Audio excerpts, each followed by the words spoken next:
In a few minutes from now, we will witness the launch of goods and services tax.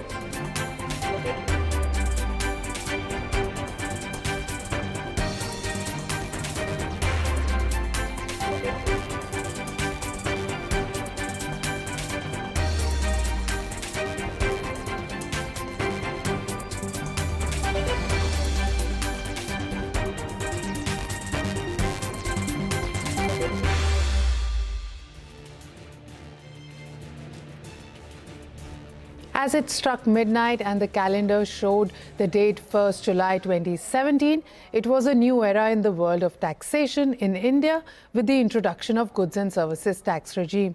And now, 7 years after, the indirect tax regime has not only overcome the teething troubles, but the government is now aiming at the next level of reforms for this tax regime.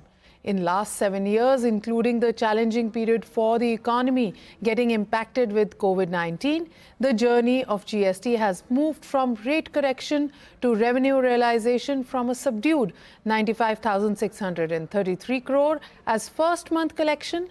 The lowest was witnessed in April 2020 at 32,172 crores and the highest in 7 years was achieved in April 2024 at a whooping 2.10 lakh crore mark. The government is now aiming for slowly moving towards the discussions to rationalize rates from a current 4-tier structure, probably to a 3-tier slab. Sources say that the next GST Council meeting, which is scheduled to take place in end of August, the 54th Council meeting, will pave way for moving towards the next regime under GST.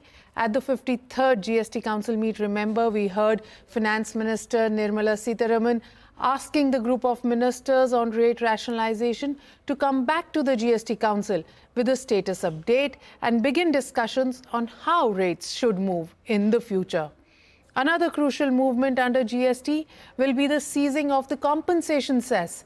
The cess, remember, was introduced for 5 years to help states tide over the initial revenue loss and for the system to stabilize so that as revenues grow, states are back in financial health. The cess has now been extended till March 2026. Again, sources here say that next council meeting will also begin the discussion and discourse on how and what should be the way forward for the cess. Joining us to discuss the road ahead for GST are Vivek Johri, former chairman CBIC, Abhishek Rastogi, founder Rastogi Chambers. Also with us is Morvin Godino, Goa's industry minister and former member to the GST Council. Thank you for being with us. We will get you in a moment, but before that, we just listen to what Finance Minister Nirmala Sitharaman said after the last GST Council meeting on June 22nd.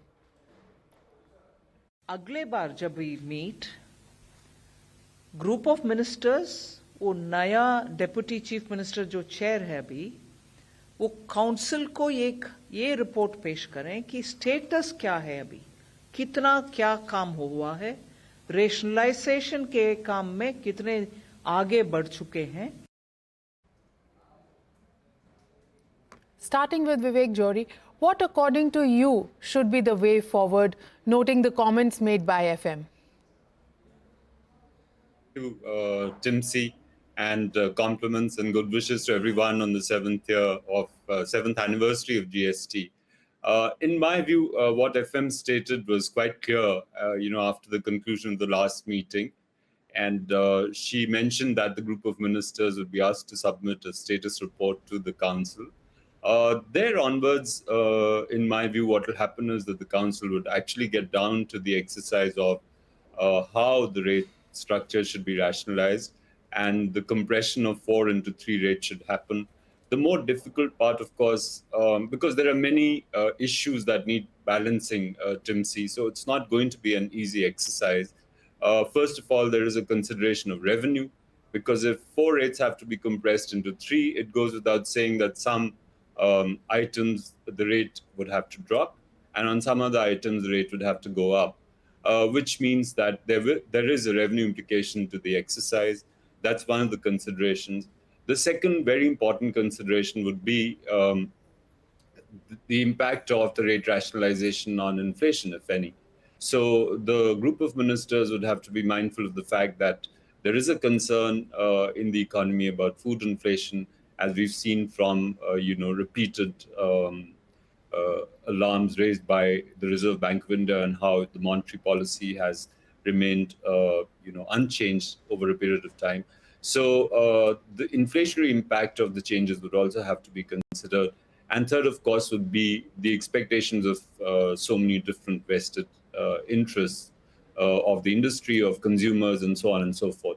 So the way I see it, the discussions will begin, but it will take a while for the council, for the group of ministers to put together their report, and then for the council to consider and take a final decision. So, in my view, the rate rejig, because it also involves correction of inversions, the rate rejig will have to will be a time-consuming exercise, likely to be wound up maybe by the end of this financial year or early next year. Just taking the views forward from what Vivek Jory said, we have Maureen Godino with us. Maureen Godino, till now, was a member of the group of ministers on rate rationalization. And as Vivek Jory was pointing out, that this entire exercise has to take a lot of time. It has already taken a lot of time, to be precise. The group of ministers has been shifting the chairmanships from Sushil Modi to then another member, that was B.S. Bomoy. And now we have Samrat Chaudhary, Deputy CM of Bihar. Maureen Godino, you were part of this rates panel. It has taken so much of time and so much of considerations are there. What, according to your view, Maureen Godino, should be the next way forward for the group of ministers on rate rationalization? How should they be moving on it?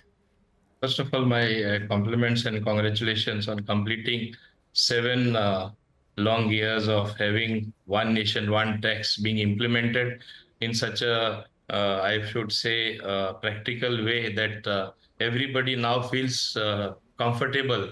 And then the next thing, once you're comfortable, you automatically start thinking that things should be even better than what it is now. And that's how the sentiment being expressed for further rationalizations of the rate. Instead of having those 5 slabs, why can't we have 3 slabs?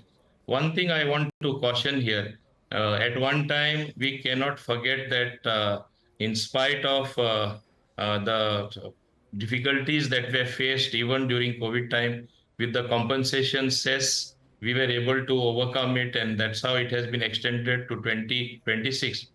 What one has to take note is everything in the meanwhile, the entire working has stabilized, so much so that we have reached a level of collection of 2 lakh crores, which is testimony of great success.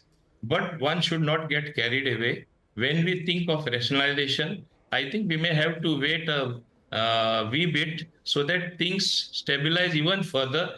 We have a situation where there cannot be even a small ground for slipping a little, because we have to see that the economy, which has now become stronger, and with the collections that have taken place, one can't take a quantum jump. Yes, we have to have rate rationalization.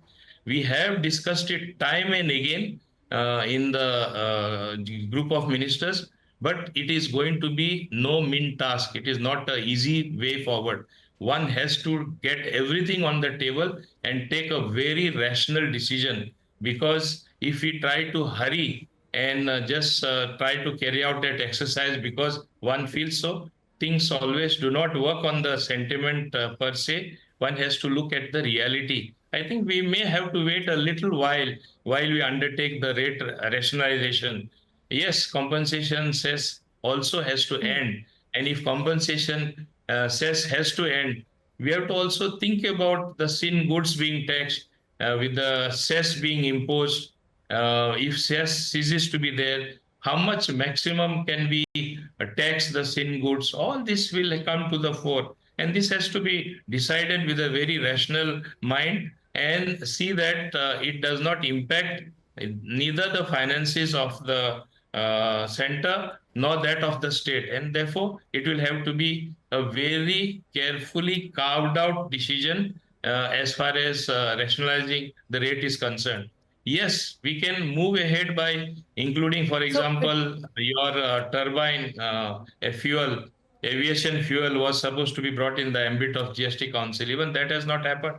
There is a demand that even all petroleum products, petrol, diesel should also come. But as you know, the states would be a little reluctant to do this. But in due course of time, all these things are bound to happen, but timing is the essence. Timing is always central to taking these decisions. One has to wait for that. apart from the government's point of view, let me come to the industry's point of view. Coming to you, Abhishek Rastogi, considering that rate rationalization has to happen, it is just about the timing as to when the council decides to bite the bullet. But when it comes to the industry players, because they are the ones who will have to implement it, who will be at the first receiving end of this rate rationalization, how do you think that the industries will take it, considering that a lot of issues are already tangled in the legal battles? You are handling one of those key battles also for the industry. So how should industry perceive it? What would be in the mind of the industry to accept this rate rejig? So I think very interestingly, Timsi, there has to be a two-pronged approach to the entire rate rationalization controversy. And while the GST Council will take some time to rationalize the number of slabs, I think the related point today is on several counts, including those litigations which are pending before the courts, for instance, for works contract services to railways, where it is apparent that the tax is at a different rate, but there are classification issues. The IPR for the food and beverages issue, denatured ethyl alcohol, and sanitizers. These are four such examples wherein I think the clarification must come immediately, because the rationale of implementing GST was always to reduce the classification disputes. So I think one way is to identify these issues which are before courts. And when any rate rationalization in terms of itemized reduction is happening, we must keep in mind that the anti-profiteering, while there is a sunset clause now, any change which will happen now would be subject to anti-profiteering, because that time period is still there. And while there are announcements with respect to the sunset clause of anti-profiteering, please, we must keep in mind that the industry was expecting the methodology to be announced, and for which there is no announcement, which means that any rate reduction which may happen will have to also cross the test of anti-profiteering, which becomes a problem to industry as well. So I think keeping that in mind, these two factors in mind, the related point which thereafter comes is that if there is a rate issue or the classification for a supply which comes up, the litigation is difficult to be handled, because if we are talking about the 12% and the 18%, the taxpayer has already paid 12%. Now, if the litigation policy requires for a higher rate of pre-deposit, which was as high as 10 plus 20% with some relaxation, now there is some breather now with that litigation with respect to the pre-deposit. But at least for the rate disputes, the pre-deposit limit should not be applicable, because the person has already paid, for instance, 5% or 12%, and there may be a dispute. So I think rate rationalization is essential. Very but very valid points being put out by Abhishek. Very valid points being put out by Abhishek, especially considering that rate rejig might have to go again through the test of anti-profiteering. We already have a sunset. Will it be too soon? Sunset might come before the rate rejig panel actually decides on the rate. Coming to you, Vivek Johri, sir, given in mind that you've already handled all of these issues from the other side, from the government's point of view, how would you think if the rates panel decides and the council agrees, how would the rates then be going through the test of anti-profiteering? Will that be required or not? Will there be another window of anti-profiteering which they will open now, because already a sunset has been announced, and which is as soon as 1st April 2025. As you said, it's a detailed exercise on the rate rejig. Will the rates panel be able to go through this rejig during the tenure of the anti-profiteering or not? And especially on the cess again, the valid point that he mentioned, what will happen to the sin goods? As Mr. Movin Godino said, that sin goods have to be still kept in the window where they are considered to be sin goods. And the highest slab that I feel can be reached under the GST regime is 40%, which is right now only 28% plus the cess. So if cess ceases, will we move the 28 to 40? Some of the questions, if you can answer, sir. Thank you, Tim. See, to respond to some of the points which Abhishek has made, although I'm not in government now, but I can sort of second guess. The first thing I would like to say is that issues that are under litigation, I think we need to wait for the next GST Council. And like you mentioned at the beginning, FM also mentioned at the concluding press conference, if you recall, that there were a large number of issues on which the Law Committee and the Fitment Committee had already done work. But because of paucity of time, the Council could not take them up during the 53rd meeting.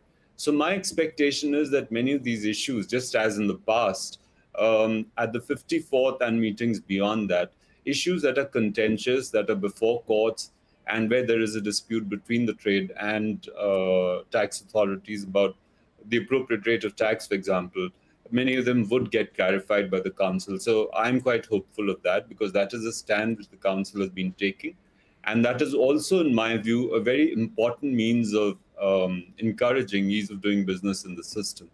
So I'm very, very hopeful that these issues will sort of get taken up by the council for discussion, and some decisions will emerge. As far as the anti-profiteering clause is concerned, the council has already spoken its mind, and it sounds very far-fetched to me to imagine that the clause would be revived, in the aftermath of the rate rejig, that we're talking about now. Because please do remember, the council is cognizant of the fact that, a rate rejig is on the anvil. And so work is going to begin, discussions are going to begin of how it's going to happen, what time frame, etc., at the next council meeting. And they've already taken a decision, knowing that background, that the anti-profiteering clause must go. So in my view, I think let's wait. It may be premature to judge and to say that there's a concern about anti-profiteering being invoked again after the rate rejig happens, maybe towards the end of this year, or I don't know what the time frame would be. So those are the two things I want to mention. As far as cess is concerned, that's a very valid concern, which the honourable member from Goa had mentioned earlier. So there is a little bit of uncertainty about what happens to sin goods, but then the whole purpose of charging a cess, in my view, was that the states needed to be compensated for any revenue loss that might happen owing to implementation of GST. Now that that period of 5 years is over, it is unlikely that the cess would be revived in its present form. That leaves the question of begging about whether the council would still, wish to levy the same level of taxes on sin goods, which were the ones that attracted the cess. So the highest statutory rate of GST, as we all know, is 40%. It's unlikely that the rate on these goods would fall below 40, but whether or not there'd be a topping up on, over and above that, we'll have to wait and see. Currently, the constitutional provisions, as far as I can see, do not permit a cess kind of a, levy being reimposed on these goods. We'll hold this discussion here only. It's time for a quick break, but don't go anywhere. Interesting discussion still underway. We'll continue on the other side.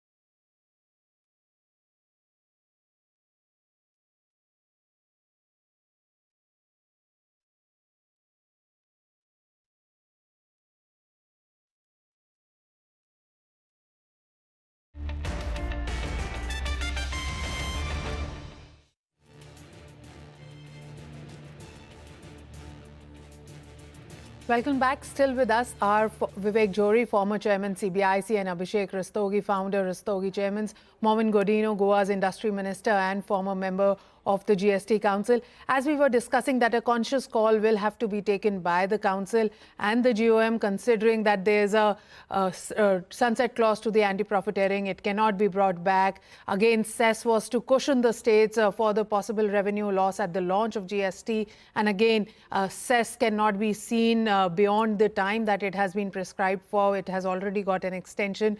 Coming to you, Momin Godino, since you were part of the group of ministers, what all apprehensions were there apart from this? Inversion needs to be corrected, as Vivek Jory was pointing out. The inflation impact needs to be assessed. So there's a lot on the table of the group of ministers before it comes up with a final report. And yes, an interim report is still also on the table of the group of ministers and the council. I quite agree with what Mr. Vivek Jory and Mr. Abhishek have been saying as far as on both the issues that they have been discussing, whether it is the sunset clause as far as anti-profiteering is concerned, and at the same time talking of rationalization. But I think we have much more than that on the table of the GST Council. For example, in the 52nd meeting that we had, if you know, another big challenge before the GST Council is as far as the online gaming industry is concerned, as far as the casinos are concerned, horse racing is concerned, we have to rationalize uh, quite quickly about the rates and the methodology to be adopted. Once this does not attain closure, it not only impacts your revenue per se, but it also impacts the future investment that is supposed to come. Once that is affecting the functioning, I think the industry is waiting for the decision for quite some time. One should not get a situation where for everything you go there have to go to the court and then wait for the courts to decide. I think this is a challenge what we have to take in the GST Council, and all with all inputs available. And I think while nowadays standards, everything can be brought on the table. Take a very considered decision, and as quickly as these decisions can come, I think it will not only add to your revenue, it will also grow your economy much faster than what one can imagine. So similarly, there are, as you said, about the rate inversion as well. Those issues are to be resolved. So I would say, while we cannot only look at the fact that we have reached a collection of 2 lakh crore. We have to look at other issues where you can make the revenues grow even far beyond anybody's expectation. When I had said earlier at one point of time that our revenues are bound to reach 2 lakh crore, many people at that time thought it is something very unrealistic what I am speaking. I would look at revenues which will reach 2.5 lakh crores or 3 lakh crores in due course of time. If we, as I said earlier as well, and which we are already doing, use the intelligence, revenue intelligence with us, compare both income tax filings, compare your GST filings, which already is being done. Data is something which is very important. So besides what we are talking about, it is a work in progress. There is so much that can be done, that this can really be a harbinger of great growth in the economy if we streamline things in the entire functioning of the GST Council. I think a lot of things have changed as far as the thinking is concerned of the GST Council members. Different opinions that they may have coming from different political parties, or different mindset on how to deal with the financial situation. But overall, bearing the fact and testimony that 99% of the decisions have been decided by consensus, is high time everybody puts their head together and make the overall functioning of the GST Council, of the GST regime, a win-win situation for every stakeholder, for the economy and for the country as a whole, which I think is happening in a big way. It is bound to happen, and we look forward to that happening sooner than anyone can expect.